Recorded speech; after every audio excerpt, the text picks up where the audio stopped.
Bonjour à tous, je vous présente mon plan de trading sur le SP500 pour la semaine prochaine qui sera du 19 au 23 juin. Alors on va regarder les tendances. Rien de nouveau par rapport à la semaine dernière. En hebdomadaire, donc avec la clôture au-dessus de la résistance, on est toujours en tendance haussière et en journalier, c'est toujours en tendance haussière aussi. Maintenant, pour l'action de la semaine, alors, la semaine dernière, j'avais espéré qu'on ait un peu des retests, hein, un peu à ce niveau-là et à ce niveau-là. Ça n'a pas été le cas. Le marché est vraiment parti en ligne droite jusqu'à la prochaine résistance qui est à 4509. Et en plus, le fait que la Fed maintienne ses taux à 5,25 vraiment confirme les investisseurs un futur retest du plus haut qui était à 4808. Là, on va regarder un petit peu où on en est vraiment sur le marché. On en revient en hebdomadaire. Alors, là, ici, c'était mars 2020.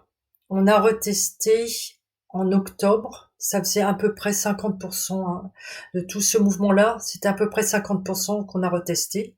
Il a reclôturé au-dessus et on est reparti vers un mouvement haussier.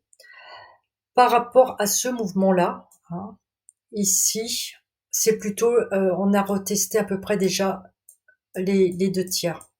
Il nous reste un tiers ici pour retester le plus haut qui était donc à 4808. Maintenant, ça paraît quand même quelque chose de très faisable. Ce qui est bien pour nous, les traders, c'est que le marché, il va pas retester là directement comme ça.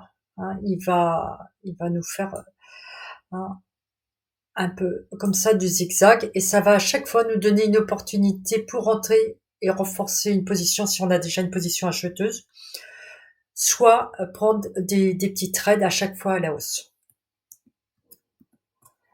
Maintenant, mon plan de trading pour la semaine, euh, alors je vais attendre déjà, comme toujours, hein, le retest ici des 4509. C'est un retest assez important parce que c'est un chiffre rond.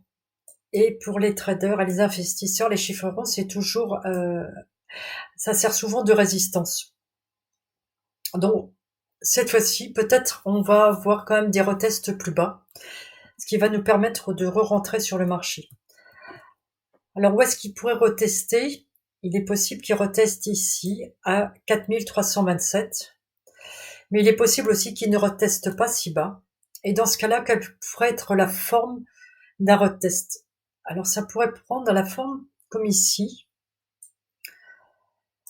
Le marché avait testé un peu plus haut et il n'avait pas, voilà, on la reteste ici. Il avait retesté ce plus haut, il n'était pas arrivé, il avait refermé en dessous, continué en dessous, mais ça a été rejeté et donc on a eu une clôture dessus et puis ça a relancé le mouvement. On peut avoir des retests de ce niveau-là qui sont assez courts.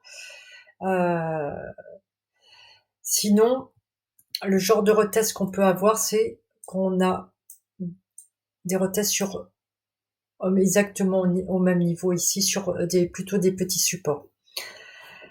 C'est très difficile pour le moment de dire où est-ce que vont se faire les retests. Il va falloir patienter et puis regarder tous les jours les marchés et voir les opportunités qu'ils nous donnent. Voilà tout ce que je pouvais vous dire sur le SP500. Je vous souhaite une excellente semaine et à la semaine prochaine.